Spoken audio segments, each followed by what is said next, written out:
sun whisper low, a secret to the trees. The air is still, like waiting seas.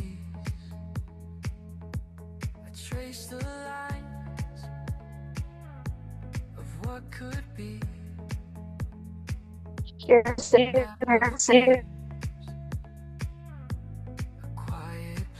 What was that?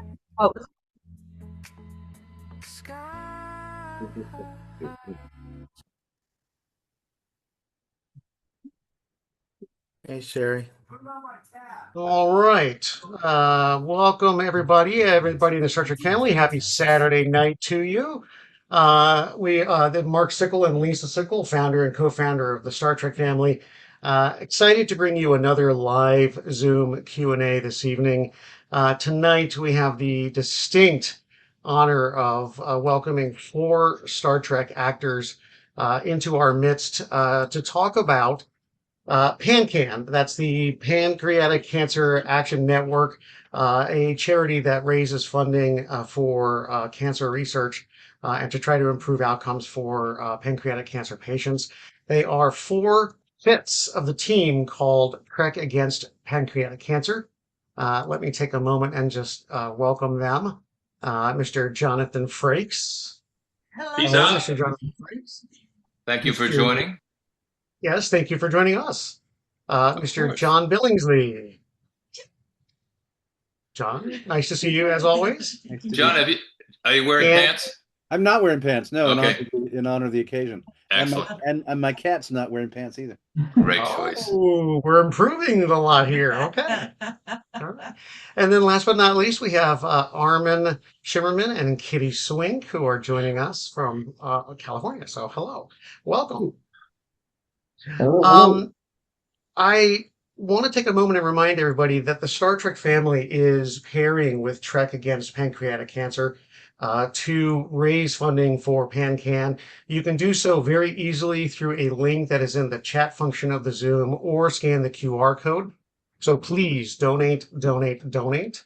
And any amount, small or large, it would be incredibly important to helping somebody else's life that is afflicted with pancreatic cancer. So thank you very much for that. How's everybody doing tonight? Kitty, you're all dolled up.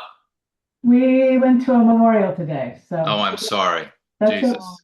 And his favorite play was Cyrano de Bergerac. So the end of the memorial, Armin and I did the balcony scene. Your name is like a bell in my heart, and when I think of you, I tremble, and it rings and swings. Roxanne, Roxanne, along my veins, Roxanne.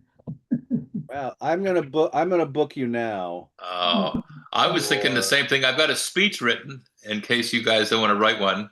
I would like you to read from the Guns of Navarone, however. Okay. One of my favorite movies. It's great. It's a great movie. Absolutely. Great movie with some very plangent scenes. Wow, nice word of use, plangent. Love it. It's all those books behind him. Well, he uses language. His use of language is powerful and impressive, and I think it's good to honor it, frankly. I agree with you, Jonathan. 100%. And I'm very happy you're wearing the headphones. What a difference a day makes, right? Yeah. Oh. Yeah. You guys don't have to suffer through. In previous podcasts, we couldn't hear Jonathan. He couldn't hear us because he wasn't wearing those devices. Oh, gotcha. Yeah, they do make a difference sometimes. No, my computer speakers are broken, which was the... Oh, that's what it is. Yeah. Yeah, but the headphones really bypass them, and I'm thrilled that you guys don't have to put up with that shit. That'll do it. Well, we can hear you fine, so that's wonderful that we have you here today. So. Got the fancy mic on today too. Oh, wow! All right. So I wanted to start. I read a very interesting article the other day.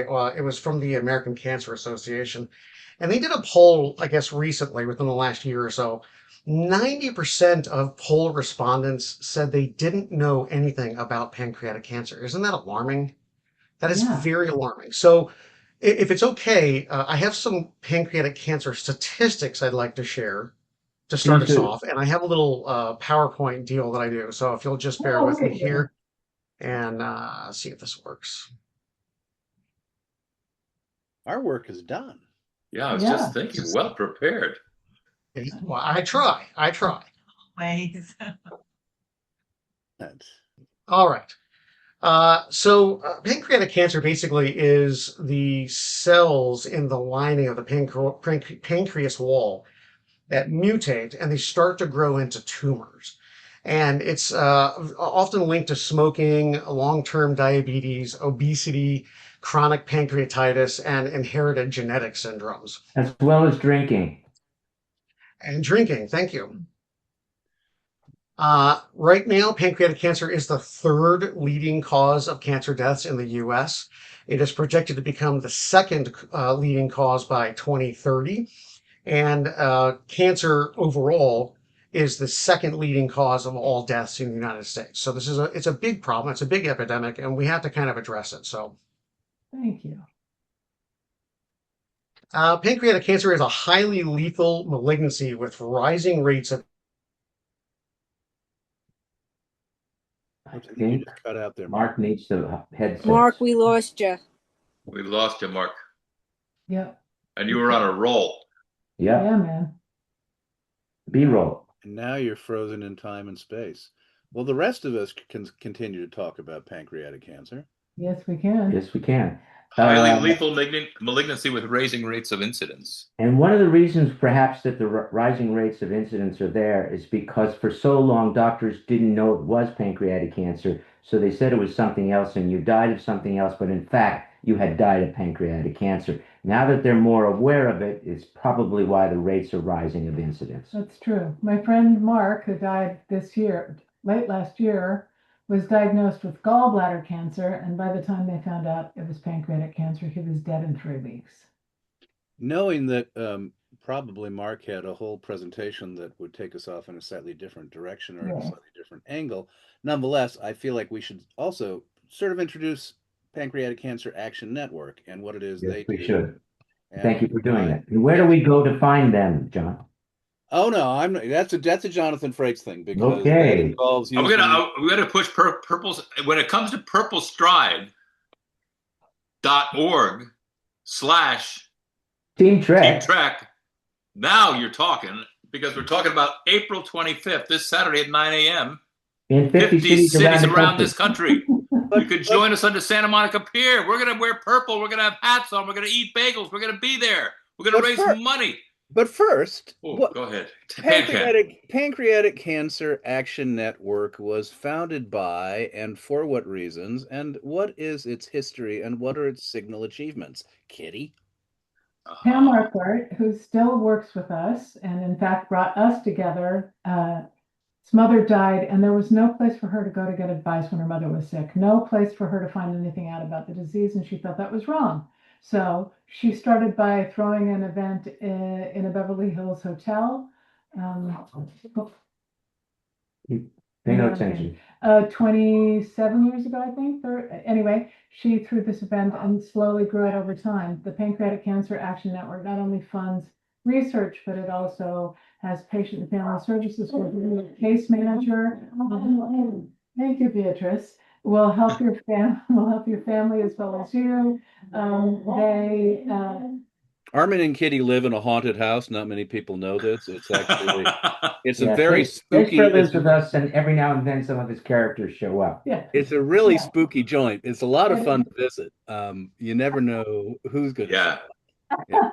And they also spent a lot of time lobbying Congress. Unfortunately, this year Congress took back a lot of the money that was going towards pancreatic cancer research, which is, of course, insane because it is the only significant cancer in the United States that has less than 20% survival rate. It's 13% now. It was 4% the last 5 years when I was diagnosed, and that's not good enough. And in addition, this is the role I was born to play, actually, not being somebody who's asked questions, but who answers them, but who asks. I love this. In addition to helping to promote research and their advocacy work, could you talk about the work they do with people who are either afflicted or who know people who are afflicted? How do they help kind of steer you through the world of, geez, I just found out my life's being affected by pancreatic cancer? If you call Patient and Family Services, then you will get a case manager, and that case manager will make sure you're with a doctor who is well-trained in pancreatic cancer. They will help you get into test protocols of new drugs. They will help you with dietitians. They will have groups where family members can talk to each other as a support group, or patients can talk to each other as a support group. It's an extraordinary, and it's all free. Everything is free. That's why we raise this money. Hi, Mark. While you were gone, well, first we made a lot of jokes at your expense, and then we just three small jokes, and then we started talking about Three.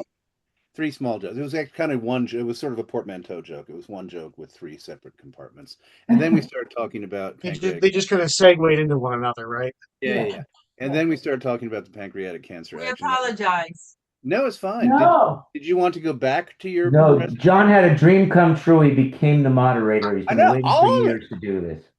He was so well. I think he actually cut off your internet so he could do it. But carry on. I was very impressed by your PowerPoint. Yes, more Presentation. PowerPoint, please. Yes, more PowerPoints. Thank you very much. Old days, Yes. we lost power. And I was just boop, and back on. It's like, what? I don't know. All right. So where was I? I was right here. I think. Slide two. Right there. Right there. With the little bigger. So yeah, pancreatic cancer is a highly lethal malignancy with rising rates of incidence. It is projected that 67,530 people will be diagnosed with pancreatic cancer this year. The sad number is, of those 67,530, 52,000. 52,000 of them will lose their life from pancreatic cancer, and that is up from 48,000 from just 5 years. That's because of the rising rates of incidence. But look at the difference. We still have He's trying to talk and we can't hear him. We've lost him again. we still have 15,000 people who survive. Yeah. So I'm not saying the glass is half full, but it isn't completely Significantly, empty if you're either. diagnosed late in life, it's like 5%. Right. Yeah, we've been stuck at 13 for 3 years now, and we're determined to climb to Armin's wish of 100%. Yes, my wish, everybody's wish of 100%. There have been two recent discoveries, medical discoveries, which we hope will raise that survival rate. One is Wait, let him get through his PowerPoint and then do your spiel. all right, Mark, if you're No, on, it's totally continue. fine. Please, Armin, please. This is Kitty always correcting me that I should shut up. Okay. So there are two important discoveries. One is done by a firm called, I believe it's called Revolutionary Medicine. Thank you, sweetie. Revolutionary Medicine. Revolution Medicine. Thank you, Revolution Medicine. Thank you, Jonathan. I have nothing to correct you about, Armin. I'm sorry. But you will in time, John. You will. You will. I promise you. You will. And they have found a protocol which is extending people's lives. So that, let's say you have let's just make this number up. Let's say you have 6 months to live after being diagnosed. If you take this protocol, they can double that, so from 6 months to a year. That's not great, but it's a first step, and that's what's important. There is a downside to this that I read about in the New York Times last week, and that's that it has a side effect which was less than beautiful. But it's still, you're still alive for another 6 months. The other discovery that has happened is they have found two proteins that if you take a pre-scan, if you're not afflicted yet, but your family has been, the doctors can do a test to check for these two proteins in your body. And if they're there, there's a high possibility that you might be a pancreatic cancer victim, in which case they can treat you very early. And that's the magic of curing pancreatic cancer. The problem is oftentimes symptoms show up at the very end. So when you finally start having symptoms, you're you're in stage 4 cancer. But if you can get it in stage 1 or stage 2, as has happened to Kitty, Right. then the survival rate goes precipitously up. And that's what we're hoping to get to through efforts like this. Thank you, Carlos. Yes. Pancreatic cancer is, as Armin basically just alluded to, is lethally fast and virtually silent because it gets detected so late. They call the pancreas the hidden organ. The hidden organ, that's right. It's all the way in the I guess back. not a by lot of your people understand spine. its function, really. By the time symptoms appear, 85% of tumors have already spread and metastasized to the point where it's difficult to treat and almost impossible to surgically remove. Unlike breast cancer and colon cancer, there's no standard effective screening tools. And that's what this finding these proteins is going to put that point of yours out of business, so that there will be effective screening tools. If people. If people get the test, if the doctors know to give you the test. Right. Oh gosh, I hope they get there. Um, the thing about pancreatic tumors is that they have such an aggressive biology that once they start growing and spreading, they spread to the liver, lungs, abdomen, even other organs around the pancreas so quickly, and then they metastasize, and it's just at that point it's so difficult to treat. It's highly resistant to chemo, and traditional drugs aren't as effective as with other forms of cancer. And like I said earlier, it's difficult to remove surgically. So once you really start to show symptoms, at that point, it's almost virtually too late, and it's a hard statistic to swallow, but it's the truth. By the time they do detect it, 9 out of 10 patients are already it's too late for them to do anything surgically. So what can we as a community do? We're going to talk about that a little bit more in this Zoom, but I think there's a few that I've pinpointed as the most important. Advocacy is one, which is what Trek Against Pancreatic Cancer is doing. Call your senators, call your congressmen, call your state representatives, and advocate that you want to see more money federally and within your state for research. I saw this is an older chart, but you can see the amount of money that was being spent on research federally in 99, how it spiked up in 2018, and there was a resultant change in the survival rate from 4% to 11%. That's huge. So if we can continue that trend and reach out to our representatives, then and let them know that's something we're interested in, then we can maybe move the needle more. Education, as I mentioned earlier, that the American Cancer Association poll stated 90% of respondents didn't know anything about pancreatic cancer. So that's part of what we're doing in this campaign, is to educate and let people know what it is. So you can look out for symptoms in your family and in your friends and let people know about it. And then awareness. Once a year, PanCan does the Purple Stride walk in 15 different cities around the country. Go out. Join one of these walks. What's that? 50. Oh, all 50 states now? No, 50 cities, not 15. Oh, 50. I got that wrong, so I apologize. So 50 cities. So look up your closest one and go out, join the community and walk. And whether you're doing that in remembrance of somebody or whether you're doing that just to bring awareness, go out and take part. It's also a fundraising event. So, go and, show your support for this. It's an important thing. And then, of course, donate. PanCan itself does a lot of research and grants and things like that for pancreatic research. So just donate. And you can do that through our link or through PanCan itself. So. By the way, our walk here in the state, well, we're in West Virginia, but in Maryland, for everybody there who's in Maryland, next Saturday, April 25th. Mm-hmm. For everybody around I can the get you country, information. it's April 25th. We're the first ones there. Mm-hmm. Yeah. And if you're in Los Angeles and you can come join us, we walk from the Santa Monica Pier. We'd be delighted to have you join our team. When is it?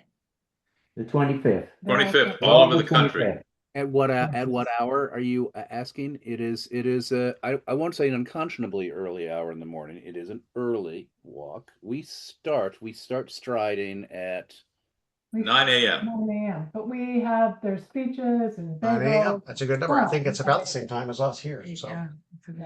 all right. the gathering begins considerably earlier than that walk. Oh, sure. And they'll have live music and things like that. And, so. And lots of coffee. They have a lot of A coffee. lot of coffee, occasionally a good bagel, and a lot of schmoozing. Very good bagel. And a lot of purple. A lot of purple.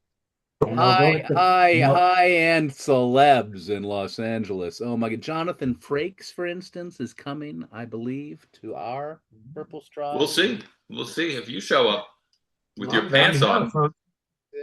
If you're in LA, you gotta wear pants. I'm sorry, I found that out early on. Yeah, you found out the hard way, didn't you, John? I did. If you pardon the expression. I did. I'm still allowed on the team, but yeah, I did pardon the expression barely, but I did. Well, if you're in the LA area, you can join Team Trek Against Pancreatic Cancer for the walk next Saturday. And if not, you could join Team Trek Against Pancreatic Cancer on our website. And you can support our walk. Yes, as Purple Stride. You're doing .org. Yeah. / Team Trek. Team Trek. And Mark and the Star Trek family also is on our page, so you can donate through him if you don't want to join the team. And although it's a fundraiser, I need to point out to everybody, it's free. These marches are free. Yeah. You don't have to pay any intermission. There's no admission. It's just a good time, and you'll just be around some incredibly happy people. Chrissy Sampson, I have to say, is inaugurating a bagel war. She's made the point that the bagels would be infinitely better in New York than they would be. Absolutely no ifs, ands, or buts about it. I just wanted. I like the friendly rivalry. I'm sure you probably have crab cakes in Maryland. Yes. Yes. We do. Oh, yeah. But as long as there's coffee, I'm a happy camper, right? Yeah. That's all that matters. Get the crab cakes. I'm a coffee. Okay. All right. Now, I know that all of you have been affected in some way in your life by pancreatic cancer. And I kind of want to go around the room and kind of hear from you a little bit about your story with pancreatic cancer. And I would like, if it's okay, to start with Kitty. Most people know that you are a 22-year survivor. Yes. I have to say, we love you so much, and that makes me so happy that you are in that status, that you're a survivor for that long. So you're not alone. As happy as I am. I bet. So, Kitty, would you tell us a little bit about your story? Sure. So those things that they said, these are all reasons why you might get pancreatic cancer. I had none of those. But, well, I had smoked for a few years when I was young, but not since I was 28, 29. Anyway, but I had, I kept inexplicably losing weight, and I had lower back pain, which I just attributed to stupid athletic things that I tend to do. And I was reflux, acid reflux. I was tired a lot. We didn't know what was going on. And one day I was visiting Cecily Adams in the hospital. You guys all remember her as Moogie, and her childhood nanny was there visiting. And she said, "I don't think you should worry about Cess. You should worry about you." I came home. I told Armin the story, and he said, "I think so. Yeah, I think you should worry about you. There's something going on." And I called my doctor the next morning. She said, "I'll get you in." The nurse said, "I'll get you in a couple of weeks." The next morning they called and said, "Somebody just canceled their appointment. Come right now." She said, "Well, I think you probably have acid reflux because there's a lot of stress in your life, but let's just take some blood tests." That was on a Friday morning. Monday, we were at a funeral, and when we got home, there was a message from my doctor saying, "Go to Cedars-Sinai right now. Don't pass go. Don't collect $200. Your kidneys and your liver are shutting down." While we sat in the waiting room, I turned bright yellow. Armin said that my eyes were yellow too, like the whites of my eyes were yellow. And 17 days later, I came out with half my stomach, half my pancreas, no gallbladder, a couple feet of my intestines, and 28 lymph nodes missing. 3 weeks later, I started chemo. And I don't know why I'm here, but I do know that if I am here, I have to help other people be here too. And that's why I'm on Team Trek. Yeah. Oh. That is such powerful story that you went through all of that and that you're still here. And, you know, I was curious, you know, what were some of the biggest challenges that you faced during your treatment and recovery from that? The biggest physical thing was I got down to 90 pounds. In those days, I'm still 5'8", but I was 5'10". So think about a 90-pound, 5'10" person. Yeah, I was. If I turned sideways in the mirror, I was 2 straight lines up and down. But I had the world's greatest husband, amazing friends, great doctors. I was blessed to have great doctors. The guy who had done my breast cancer surgery did my Whipple. We're still friends. He's incredible. I had an oncologist who said to us the first time we met with him, Bob said, "You're not a statistic. Don't read the statistics," which I think is great advice. And my friends were extraordinary. So I think as pancreatic cancer goes, I had a pretty easy time. But you also were diagnosed as stage 2, Yeah. not stage 4. Stage She was 2. very lucky. Yeah, I had stage 2B. So it was just in 4 lymph nodes. That's all. Yeah. Gotcha. And my pancreas. Yeah. Well, thank God for that. I mean, that it wasn't further along, you know. Yeah, Thank God for that. yeah, because I had the lower back pain for months and months. Yeah, and I had started losing weight about, I don't know, we were doing Hamlet and my costume just kept getting bigger and bigger and bigger. So there you go. And will you explain what you sort of, both of you have touched upon it, but you haven't linked the two. Will you tell them what a Whipple is?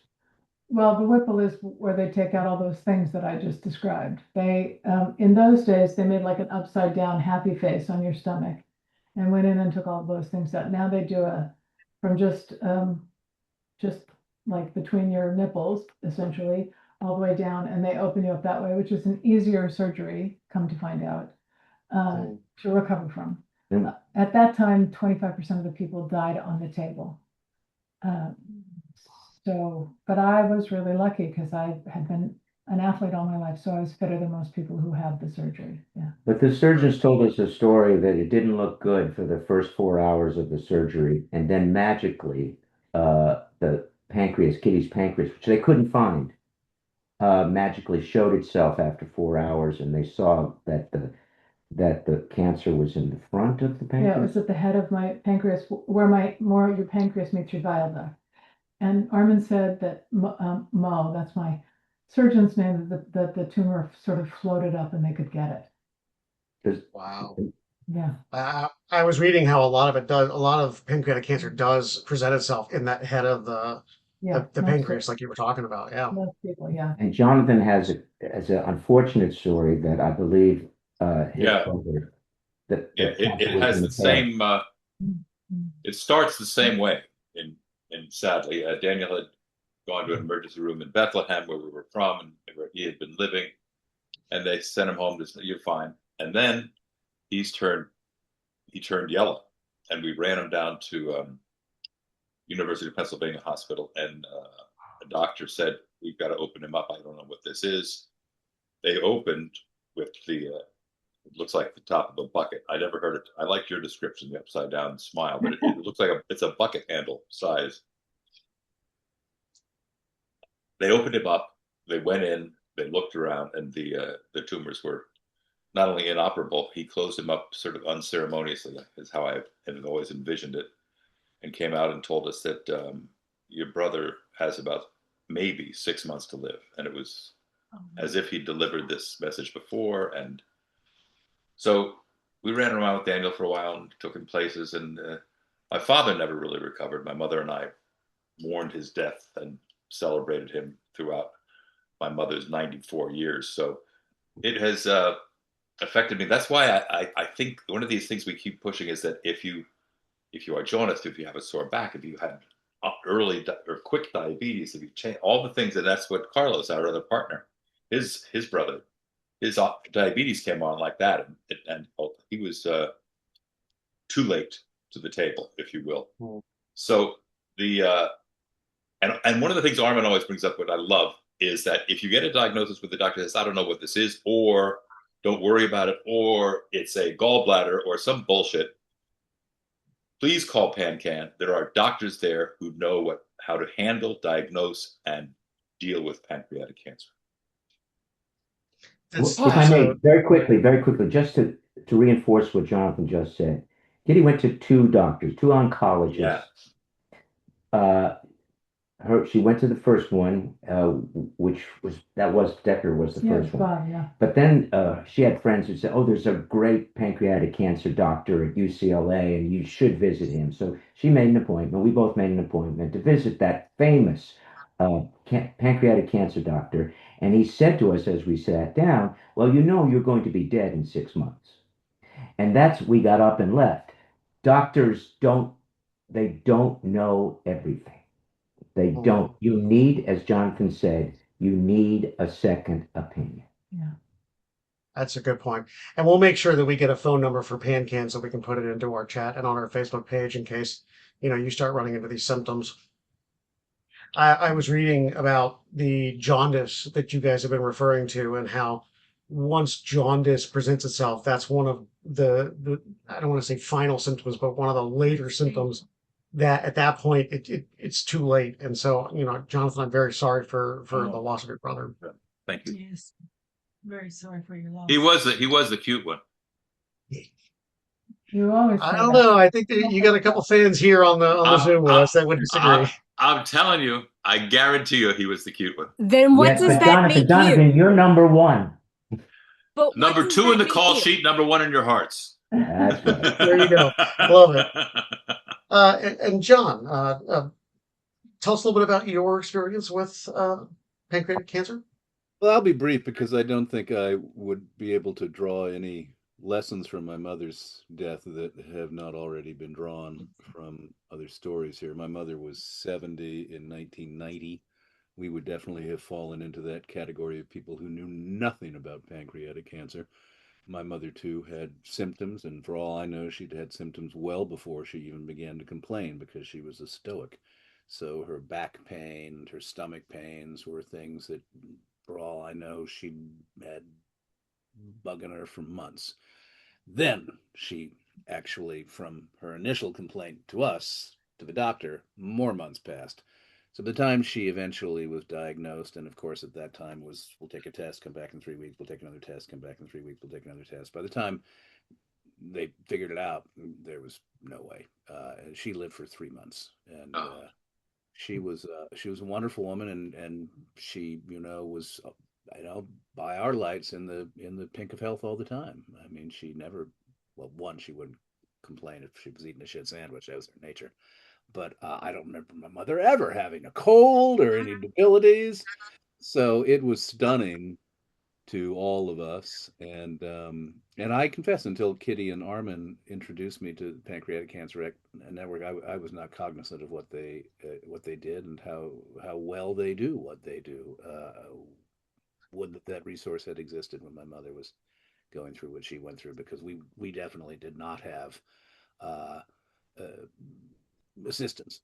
I mean, my dad did a great job, hospice care, et cetera, et cetera, et cetera. But the idea of a second opinion, the idea of people who could kind of talk you through, back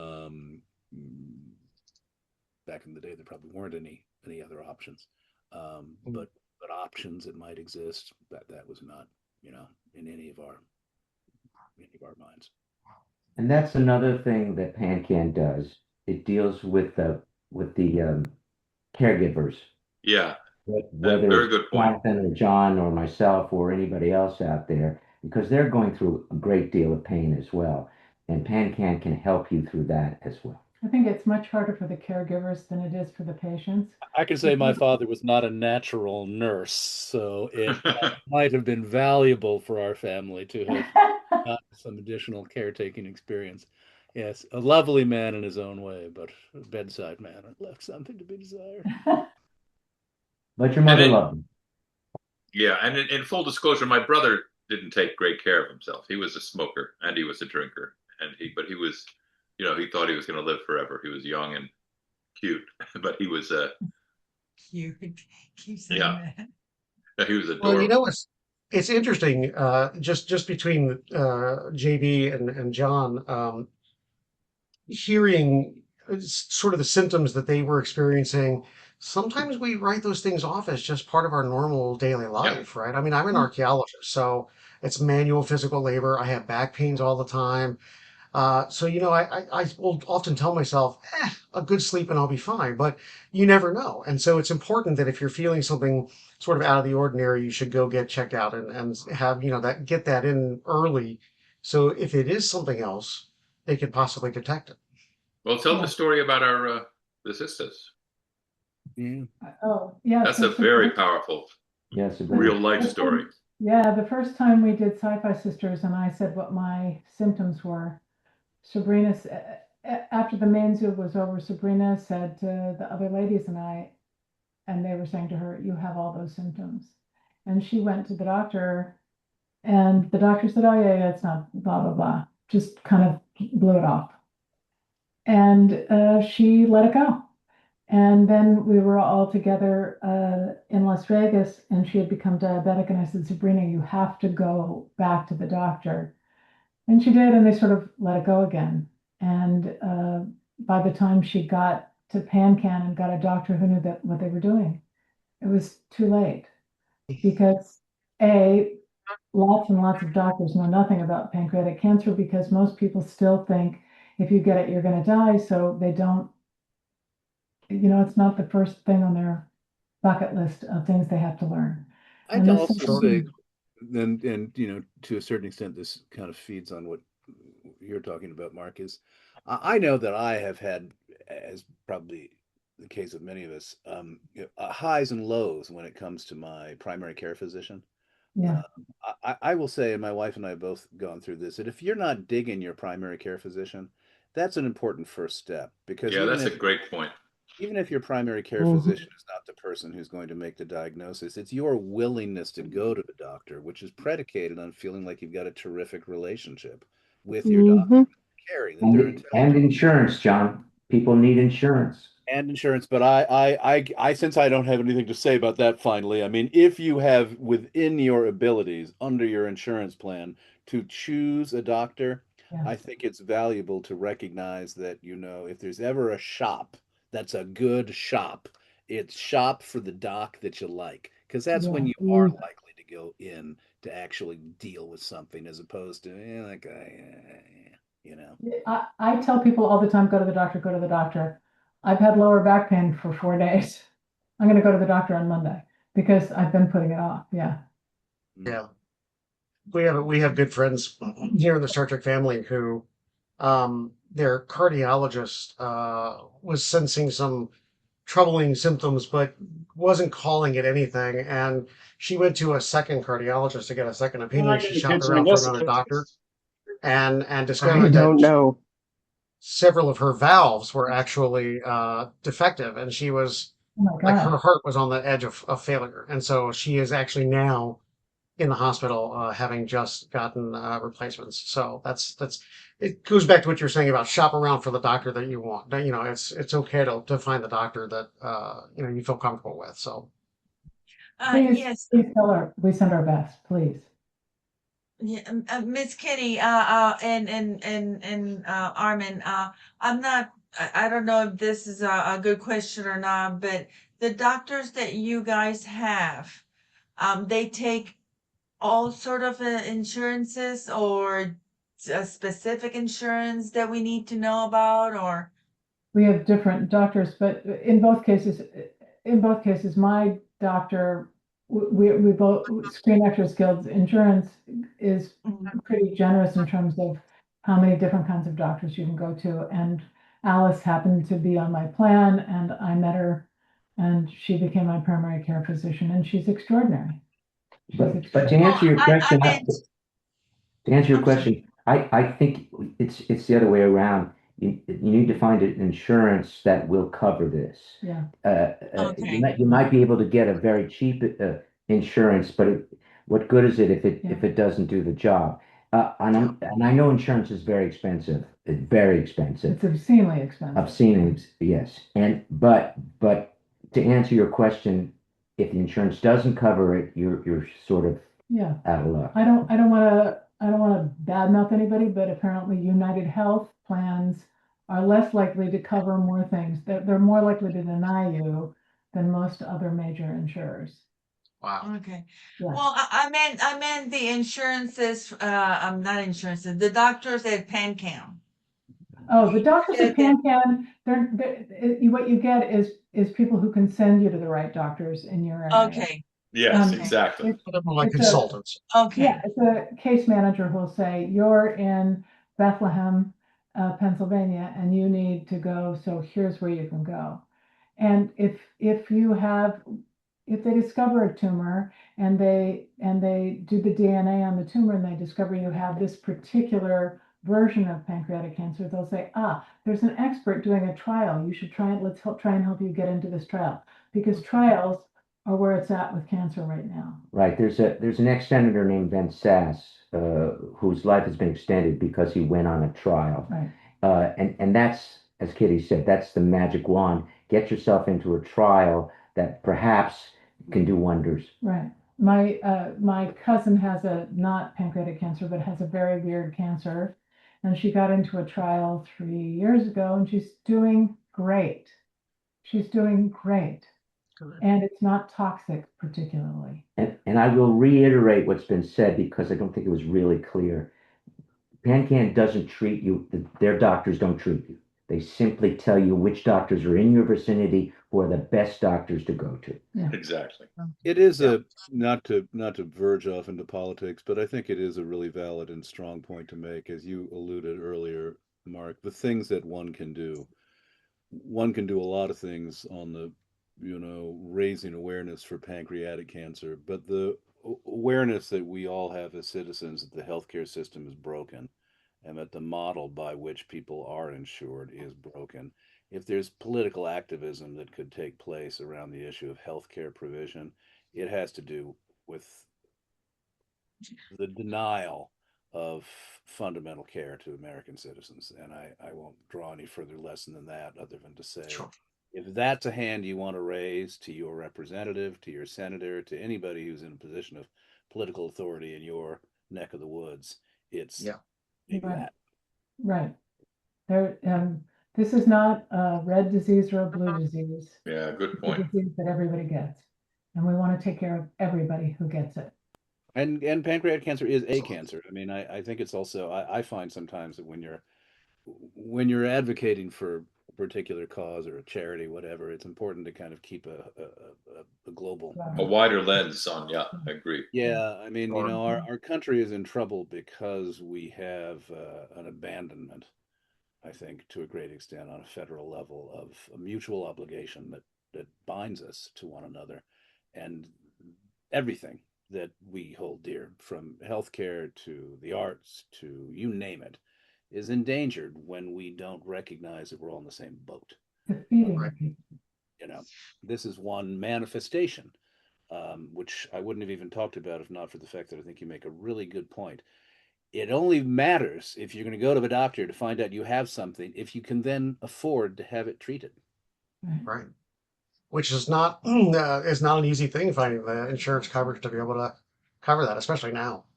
Yeah. And the statistics I had on the PowerPoint earlier were culled from U.S. statistics. Pancreatic cancer affects the whole world, and as Kitty said, it's not red or blue. It's not U.S. politics. It's the whole world. I didn't even include the world statistics, as they were so staggering to me. So it's a good point. Jonathan, perhaps because Mark has just mentioned the whole world, maybe we ought to talk about Antonio, the study that's being done in Italy. No, Spain. Spain, In excuse me. Spain, Mariano Barbacid, I think is his name. This is a great story. He apparently has been doing research with mice and rats, correct? Yes. And has this incredibly hopeful. I think I'm going to misspeak. Take over. No, you're not going to misspeak. You're doing it just right. No, but I don't know if we're talking about prevention or talking about diagnosis. Exactly. He has a chemo protocol that he's used in mice and rats that it appears to be a real cure. a non-surgical cure if you catch it at the right level. And Antonio Banderas is backing his financially supporting this research. Oh, So wow. the next time somebody says to me, actors should shut up about politics. Yeah, point to this. Yeah. That's an amazing story. And Well, it's it also actually a is glimmer of hope in a time when we're sitting. I mean, all the things that we just talked about with the state of the medical system in our country and elsewhere, but the idea a country like this cannot take care of its citizens Well, is it's insanity. and that this country is turning its back on medical research. Yeah. I mean, Consciously. it's consciously and across the board. Um, the sciences are being slapped with a wet flounder every time you turn around in our country. And I don't, again, I know this isn't necessarily the point of this conversation, except that I don't think anybody who's in the not-for-profit sector, and I don't think anybody who's doing any work to help support any charity shouldn't take the time to say the politics of this country are retrograde, and we need to look at that with steely eyes. Right. And I say this all the time, and I'm sure the guys are tired of me saying it. The thing about spending money on healthcare research is not only does it save lives, but it brings money into the country. So if the point of this is to make the budget better, it's nuts. It's false. Because if somebody finds a great treatment for cancer, that sells all over the world, and that financial boon accrues to the United States. So it's There was something in the paper today, which I mean, every day there's something that just makes you want to tear your hair out, but something to the effect of how the U.S. government is threatening to deny, you all know the PEPFAR initiative that Bush got behind to bring HIV and retroviral medications to the third world, and particularly Africa. This administration is threatening to deny those medicines, particularly to Zambia, which would kill people who have HIV/AIDS. If Zambia does not give us access to their precious metals, Right? I know. I saw that article. I mean, I know. to use medicine as a form of blackmail, Hostage. it is, to me, the kind of thing that should send us screaming out into the streets. And here we are attempting to suggest that an organization that has devoted its life to trying to help people with fatal diseases, I think it's important to kind of draw a distinction between that work and the work that is the devil's work that is being performed by this administration right now. pretty sickening, to be honest. It And is. like you, I'm pulling my hair out every day when I open the news and look what's going on. So right. I base my news on him. I stopped watching. I said, it's "This pretty is depressing. it." Yeah, it sometimes. is. It is. So vote in the midterms. Vote in the midterms. They're not that far away. Yes. Yes. Vote like your life depended on it. Yes. And if It you're does. just joining the Zoom, thank you so much for joining the Star Trek family tonight. We are raising money for PANCAN, the Pancreatic Cancer Action Network. There's a link in chat that you can use to donate and a QR code if you'd rather scan one. Please, any amount, large or small, would be amazing, and we appreciate your generosity as always. I also want to draw attention to some of these comments because, one, I think there might have been a couple of questions in here that we missed, and I'd love to make sure we answer them. One of them, as I recall, was whether or not there was any correlation between age and a diagnosis. And as far as I know, I mean, you can get diagnosed with pancreatic cancer when you're, extremely young. How old was Daniel? 41. Right. And how old was Buddy Swayze? Swayze was 50. Yeah, I think so. I mean, Yeah, because he died at 55. And Yeah. Charlotte Ray was in her 70s, so Oh, she was 82. 82. So Yeah. And Ruth Bader Ginsburg was 90 almost. Right. Well, yeah. Wow. The Charlotte was 82, and God bless her, lived to be 92. She survived pancreatic cancer. But yeah, but I see people online who are 23. I think it's more often happens later, but you can be any age. Yeah. Sadly. Yeah, I think I read somewhere that your likelihood of contracting or being diagnosed from it goes up exponentially like after you hit 60. So it's somewhere in the 60 to 75 range I think is what I saw. So we're good for a while then, Armin. Say again, Jonathan, I didn't hear you. We're clean for a while, right? Maybe you are. But one of the things we should say is if this disease has struck your family, it's imperative that if you're a family member, go and get checked. Because it tends to be a gene that's passed on from one family member to another. So it's very important, as I said earlier, as we all said earlier, to get this early, to get this detected early on.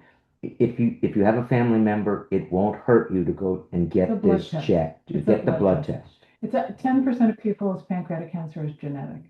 Now, I had breast cancer, which is also often genetic. My grandmother was a diabetic and had breast cancer. I did not have any genetic mutations, but it was worth just easing my mind and telling my nieces. My brother Don's, one of my brother Don's ex-wife, the mother of his two daughters, her family was decimated by cancer. So when you go to the doctor for your annual and they take your blood, do you need to tell them specifically to test? Like a doctor will order a PSA test to see what your prostate's saying. Do you need to order a pancreatic blood test as part of the draw? They do a draw on me, but that only helps for people who've had pancreatic cancer that they know of. It's such a oblique test that it's not. That's why this new test that Armin talked about, which is when he came Two proteins, yeah, when he found it and came into the family room while I was reading the morning paper, he was like, "Look at this. This is the game changer.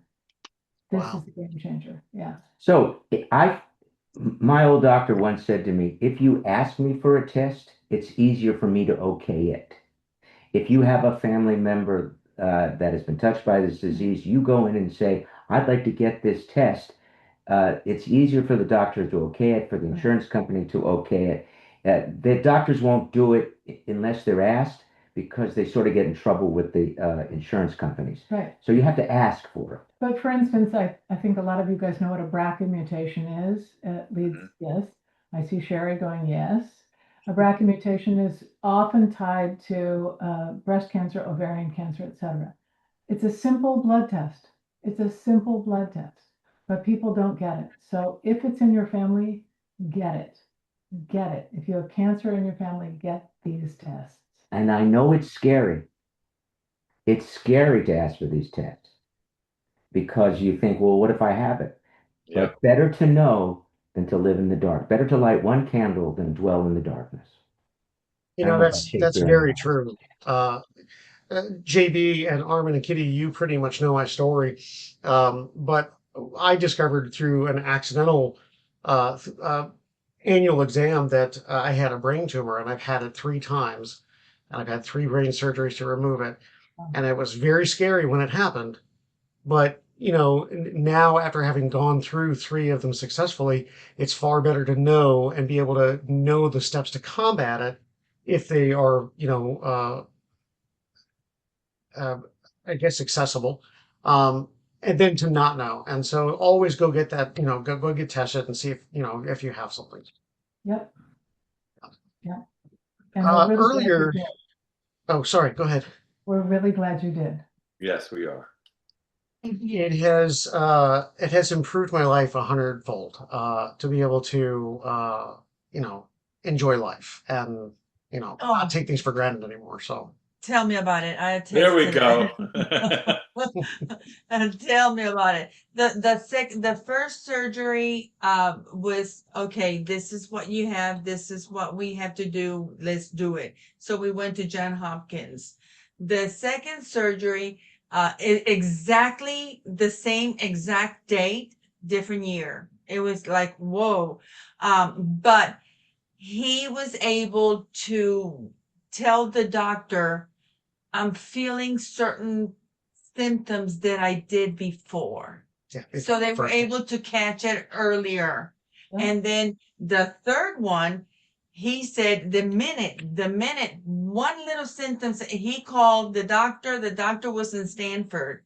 And the doctor in Stanford said, Mark, I have this guy. He flew him from Spain. They used to mention Spain. He flew him from Spain and he removed the tumor, but he had this aggressive technique tool, that experimental tool. Yeah, not only did he remove the tumor, but he found 13 more that were hidden that the X-rays didn't catch. Yeah. So he was able to remove them all. Yeah. But it was an experimental technique, and they basically gave me a 50-50 chance of living through the surgery. They said, is that we're going to do our best, but you know. And but the thing is that the symptoms that he already had was what was able to save his life, because he was able to recognize that awareness. Yeah.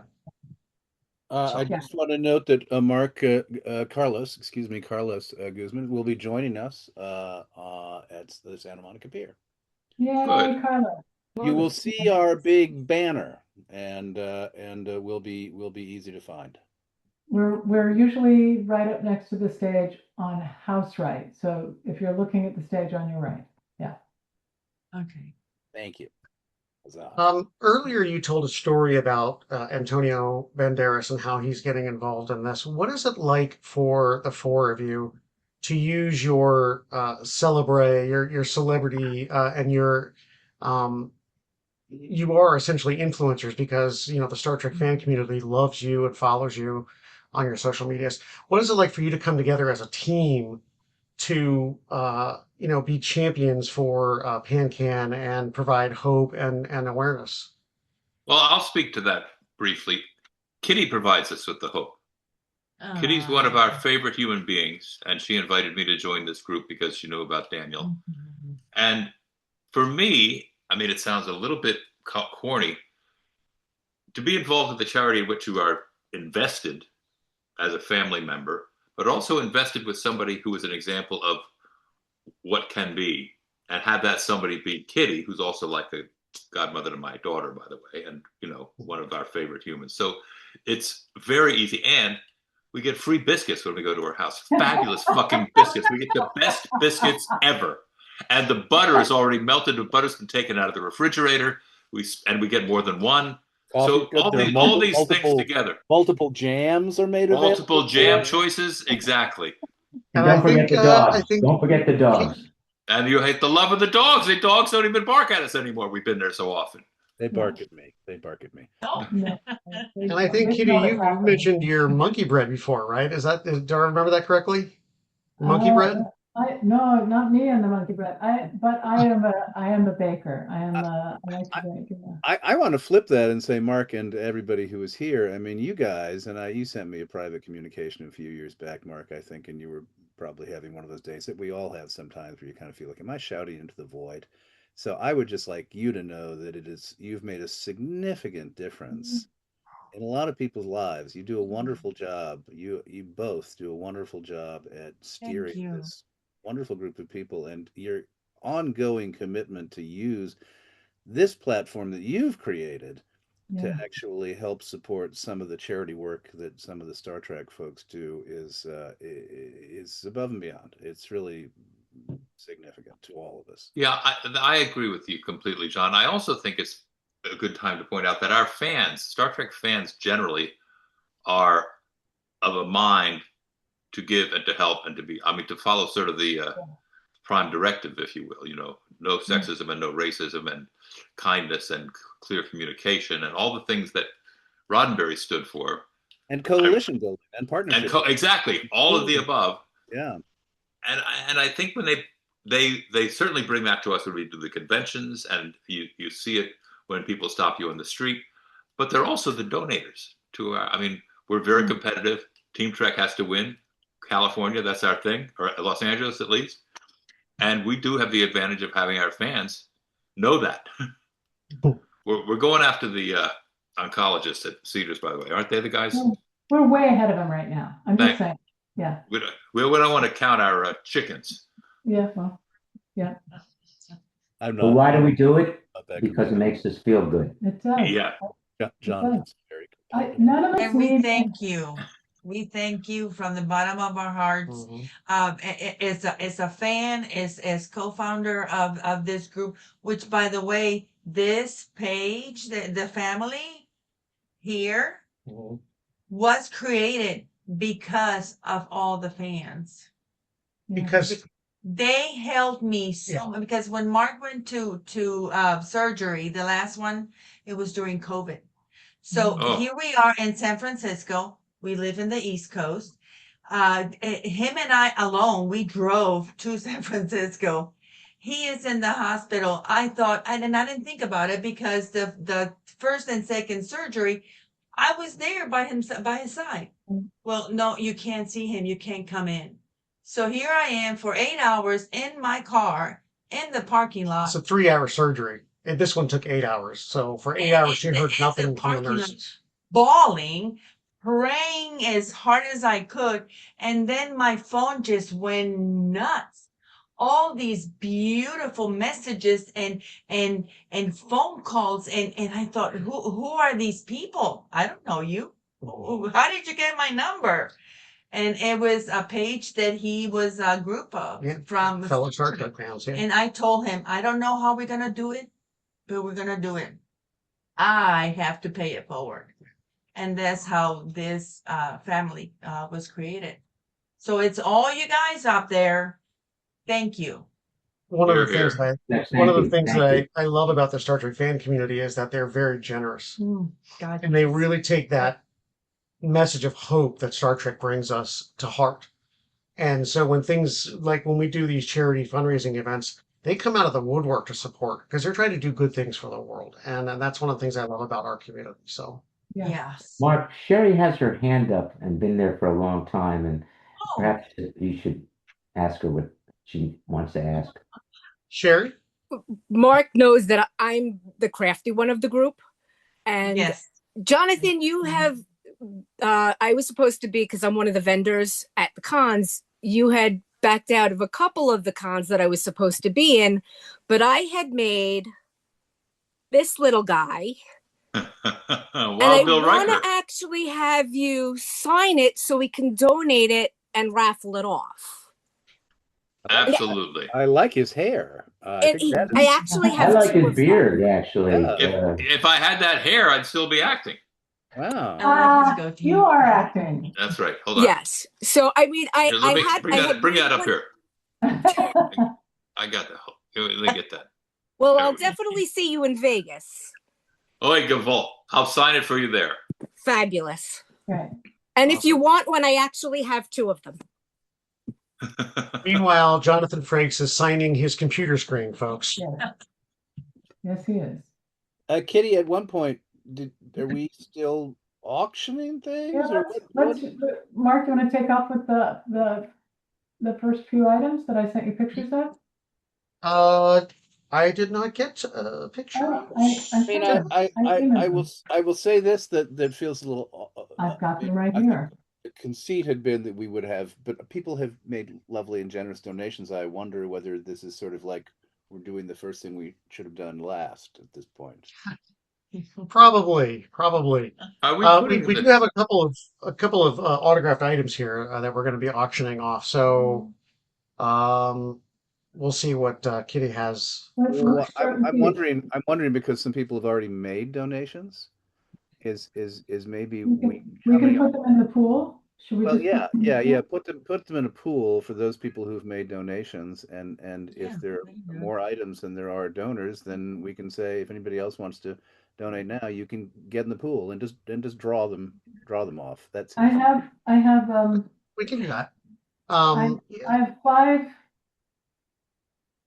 have five regular things, and then we have two sort of high-end things that will go for a little bit more money.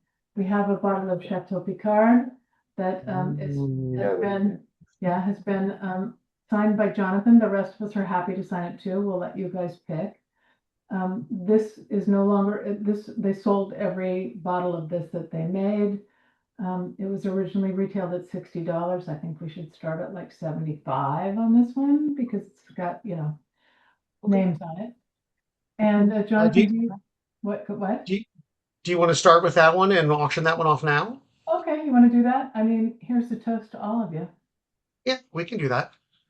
So this is the Chateau Picard that's autographed by Jonathan Frakes and will soon be autographed by the others. The starting price is $75. So if you would like to get in on this auction, use the raise hand button at the bottom of your screen under React. And I will ask continually raise the amount until we have a winner. So let's start with $75. Would anybody like to bid $75 for Chateau Picard? I will. I will. Okay, Oh, wow. Armin, All right. going price. Do I hear $85? It's not a wine drinking button. Okay, let me change my view here on the screen because I see people are raising their hands physically. Okay, $85. Marcia, all right. $95. Mark's. I got Mark. All right, 105. Well, look at all these people. $105 for Chateau Picard, Marcia. Oh, Marcia.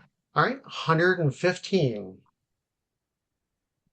I wonder if they think they're going to get to drinking with you, Jonathan. Ooh, good fun. Have you had Chateau 100 Picard, anyone?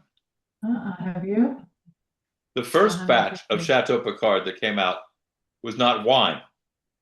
What was it? It was grape juice in a Chateau Picard label, and there were cases of it as props. And who are the true Ferengi? Yeah, exactly. And then a wine, I think a French wine company bought it. French, yeah. Right, they bought the label and the rights, and, Oh, wow. and produced a Chateau Picard. It's a company called Saint Estèphe. Wow. Well, there you go. There's Chateau a little Picard. dish, What's a little the year on the inside, label? inside Trek dish. Do any of the rest of you have a wine label, or is it just I think just Patrick, really. Does anybody else have a Chateau? You know what Patrick's dog was named on the show Picard? no? Number I can't one. remember. Number one. Number one. What the fuck is up with that? I was his dog on the show, and I was his real dog. I'm not bitter. You're not bitter? I'm staying out of it. But the good thing is that it's like Superman and Clark Kent. You were never on screen at the same time, right? So, right? The dog? No, I had Chrissy Nome take care of the dog. Oh, Oh, All right. no. So that's Sorry. that's the most bitter I've ever seen you. And I've known you a long time. I That's did the that bitterest. for Billingsley. Like that one. I like that one. I like that one. I always like a dead dog joke. Or a All right. Nathan Phillips joke. So back to the Chateau Picard. We have 115 is the going price. Marcia has it. Do I hear 125 for it? 125 for an autographed bottle of Chateau Picard. Are you auctioning off the pack of Dr. Flock's prophylactics? I'm just curious. Is that on your I pile? don't have any of the Are you providing said package? I thought maybe you had it on hand if you don't No. have it. No, I don't. All right, 115 going once, going twice. Sold to Marcia. Well Yay. done, Marcia. Thank you. Well done, Marcia. I have to welcome. figure out how to get it to you, but yeah. So how do I go about paying for this? Marcia, you will do that through the donation link in chat. I'll put it up Okay. here again just for you. You know, And then as soon Marcia, as- I have your email. I will get your address if I don't have it already. But, So, but she has to pay. She has to pay into the. oh, donation. paying, that's a different thing altogether. Yes, Thank you, All right, Marcia. here's the. we're sending the link right now so that you can pay there. Yep. Okay. All right, congratulations to Marcia. Is it in the chat? Yes. It is in the chat, yes. If you don't see it in the chat, you can also find it on our Facebook page, and I'll make sure I get with Yeah, you afterwards. Well, I've already made a donation, so I can just go back to that, I would assume. Yes. Yeah. good. Yeah, Okay. just go Yes, to- you can. you I know see the- it. Thank you. I see All the right. link. Great. Very good, thank you. Marcia. Thank you, Marcia. Thank you, Marcia. You're Well done. welcome. I have to figure out how to get it to you because I mailing wine is difficult, but we'll we'll figure it out, Marcia. Well, somebody can bring it to Vegas Oh, all right. There you go. There you go. because I will be there. Okay. Very good. All right. All right. Kitty, what's the second item that you have? Second I have high-end two item. of these. I have two of these. These are from the Star Trek cruise. They're notepads that look like the original tricorders. They're actually, oops, And they work like the original They do. tripod. they do apparently. This one falls out at me all the time. They're actually very cute, and they're signed by all of us. And I have two of them. And Mark, you do what you're going to do. Okay. We'll make those part of the drawing items, Good and idea. I'll Good get a idea. list of everybody that's Well donated. played, Mark. Well played. Yay. Good. Thank you. So the next on the hit parade is I have two of these also from the cruise. It's Kirk as a Romulan. Now Here there's we go. something you can't live without. Yeah, I'm here gonna- we go. I'm gonna- And you've got signatures from all of us, except Carlos, who is embarrassed to sign stuff that he's not affiliated with, except by his brother. Great showrunner, wonderful writer, but here you go. Anyway, Too humble. These are two. very, very high quality action figures from, I think, the Nacelle We know what toy the company. numbers on the bottom are? No, we can't see the And numbers. they are limited edition. So it is the original series Kirk as a Romulan. It comes with a lot of accessories. This They must have come only in gave before them the out. tariff because they were made in China. There's 10, Okay. there's 10 accessories as far as I can tell. But they were only provided for those who were on the cruise. Right. They were, yeah. Nobody can get them. You can't just go on Amazon and try to get one. Good luck. I looked One them of up these is on. from- Go ahead. Sorry, go ahead. This one's Max. One of them's from Max Grudenchik. He brought them over to our cabin, and one of them is one of ours. So there you go. Yep. All right. Should we start the price at 50? How many people Yeah. have already donated, Mark? How many do you, just out of idle curiosity, if you were kind of like putting things in the hat? I don't actually have that up in front of me, John. Okay. I can wonder- find out. I can get you an answer. My phone. I wonder if these shouldn't go into the pool.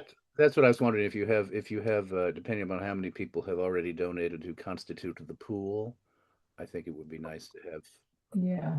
Okay. things. We can do that. We can put them in the pool as well. Good idea. That depends upon how many people have donated. So what is if you can find out that number? Maybe you can't. I don't know. I'm looking now. In the interest of, I don't know. I'd be so happy to keep his dinner warm. Oh, wait a second. Here's this. Chrissy Sampson. I would do a donation to ask a directing-related fan question to Jonathan. That seems like that's a That seems fair, doesn't it? fair. Better than a Shatner toy.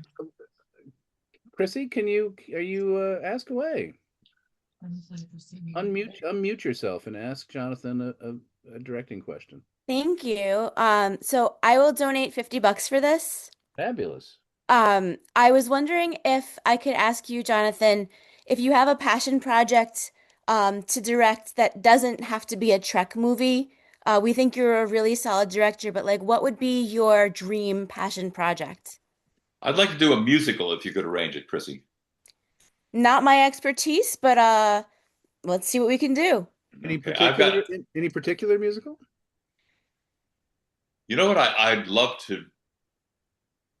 Well, I think for $50, she should also get to hear you sing "I've Often Walked Down That Street Before." Yeah. I have often walked down the street before, but the pavements always stay beneath my feet. Before.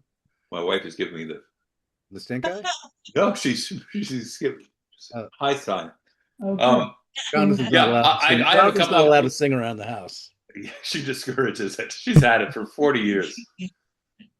Musicals are hard to get made. Musicals are wonderful. La La Land, for instance, I thought was a delightful film. I love that. Yeah. So, would you want to do a new musical, Jonathan? For $50, I think Chrissy gets follow-up questions. Or would you? I do too. I'll tell you an interesting story. What's his name? Seth MacFarlane was on our podcast, and he's redoing a film of Brigadoon. Is it Schmigadoon? Is he doing Schmigadoon? I guess no, it's not Schmigadoon. It's the real deal. But Okay. I thought he, of all people, would be great for the oh God, Music Man. Oh, Ask yeah, that's a good idea. He'd be ask great. Andy Weir to adapt a story into a musical that Jonathan Frakes can direct. Okay. Go. There And you you go. have to Thank come you. you have to go to Brigadoon pass through Andy the Weir funhouse. seems to kind of only do one-man shows. It would have to be like a one-man musical, wouldn't he? A guy like a bandit on a planet who likes to sing to There you pass the go. time. Not sure I'd want to see that. Thank you for the question, Chrissy, and thank you all for joining us. Yes. Thank you. Wait, Looks do you like have we the have enterprise model? about 27 donations so far during the Wow. Zoom. So I will compile those names into a hat, and we'll do a drawing for the remaining items. And I will, I guess, Great. reach out to you. Wait, Go there's ahead, one Kitty. thing more. Do you have the enterprise model? I don't. It's a box. It's a big box, and we'll do something. We'll figure that out later. So what are Good the other night. things that are going to get thrown in the hat, Kitty? You've got the two Kirk as Romulans. The two Kirks as a Romulan. And I then have these tricorders. Two two tricorders. tricorders. Do you have And anything else? we have this. We have the Star Oh, Trek, the the Next Next Generation Generation Companion. Companion. Yes. And it's got Jonathan Frakes' name on it, but we will also happily, if you want our signatures, and I'm going to have lunch with Doran soon, so I can always make Doran sign it. Get Dorney. And maybe we can get Marina to smile on the cover. Probably Jonathan would be willing to forge everybody else's signature, and in your dotage, you won't remember. The only one you really can't forge is LeVar Burton, who's got the most beautiful autograph of anyone in our whole Star Trek family. It looks like the artist formerly known as Prince. We'll forge all the rest of the signatures, and yes, you won't have LeVar's. Exactly. Fair enough. So Thank you, guys. That's 5 things in the hat, correct? 5 things in the hat. Okay, grand. That's exact. All right, well, we'll put those up on the Facebook page, and we'll take care of that drawing and let you guys know. We'll reach out to you if you guys are the winners of those items. Okay. Cool. Jonathan, JB, Armin, Kitty, thank you so much for taking the time to join us today. Very much. It's important to me to be able to support you and support PanCan, and I thank you for the opportunity to do so. And we love you all. So thank you. Live long and prosper. Thank you very much for everybody. Tell Miss Jeannie hello from us. I'm a big fan. I'd be happy to. I'll do that right now. And Miss Bye-bye. Bonita too. She says hi. Folks, have a wonderful evening, and thank you so much for coming to this live Zoom Q&A. And also, if you haven't already seen, this is not the only time that you can support PanCan through the Star Trek family. Next weekend, we are having a special game show. Let me pull up the picture here.